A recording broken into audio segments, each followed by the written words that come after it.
activity. Percy Shelley could actually get very little of his work published in England, and he begins to feel increasingly isolated and despondent.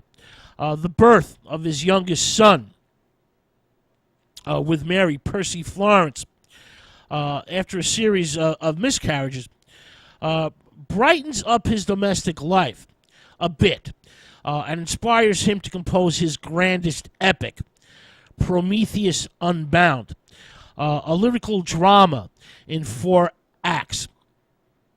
This is a great but uneven work that manages to orchestrate all of Percy Shelley's aspirations and contradictions as a poet and radical. Prometheus Unbound is partly a mythical drama and partly a political allegory that manages to combine Prometheus, the firebringer and champion of humanity. It combines it with Milton's view of Satan as the hero from Paradise Lost. With this view of Satan as the hero comes the view as God, as a tyrant and oppressor. Shelley presents a Prometheus/Lucifer figure of moral perfection that is liberated by the forces of the universe and who ultimately triumphs over tyranny in the name of all of mankind. The epic work features a bewildering variety of verse forms. You have rhetorical soliloquies, you have dramatic dialogues, you have love songs, you have lyric choruses, you have dream visions and prophecies. Prometheus is, of course, chained in agony to a ravine of icy rocks. He is chained for having defied Jupiter/Zeus by bringing fire to mankind. Prometheus, while chained, is confronted by his mother, Earth, Gaia, but he is tempted to yield to Zeus/Jupiter's tyranny by Mercury and the fairies. Prometheus is growing weary of having his liver devoured each day, which is pecked out by an eagle, and then, of course, grows back overnight to begin the cycle of agony anew. This happens each and every day.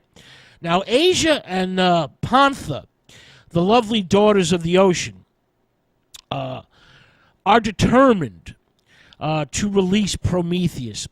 So they confront the ultimate source of all power, the Demogorgon. The Demogorgon is a volcanic force that dwells in the shadowy underworld. The Demogorgon was in fact a forgotten Greco-Roman deity, a mysterious infernal god who was brought back from obscurity by the Italian writer Boccaccio. The Demogorgon was later used by Spenser in The Faerie Queene, by Dryden in The Spanish Friar, and is also used by Milton in Paradise Lost. The Demogorgon is actually a compound Greek word for demos, the people, and gorgo, which means terrifying. Now, Shelley fits the conception of the Demogorgon into his literary vision of historical necessity, which will bring about an alarming but ultimately beneficial social revolution. Now, Jupiter/Zeus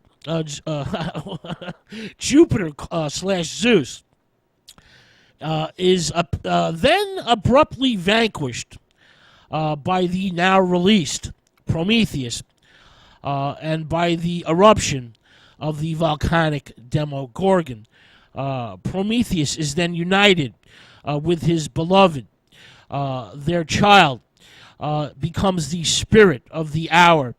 The child prophesizes the liberation of humanity with a cosmic coda. This coda is an epithelium. An epithelium is a Renaissance form of expression, basically a poem or song celebrating a marriage.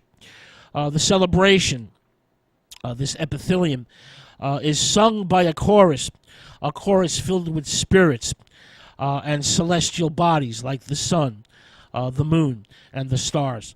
Prometheus Unbound is a poetic masterpiece in which the concept of liberation is central. It is a mythical, sexual, scientific, and politically symbolic drama par excellence. Now, the Shelleys now enter a bit of a quieter period, and they go to Pisa, where Percy Shelley begins work on a number of shorter prose pieces, some of his most delicate, low-key, and visually suggestive short poems. For example, the Two Spirits, To the Moon, and the Isola. He also writes in defense of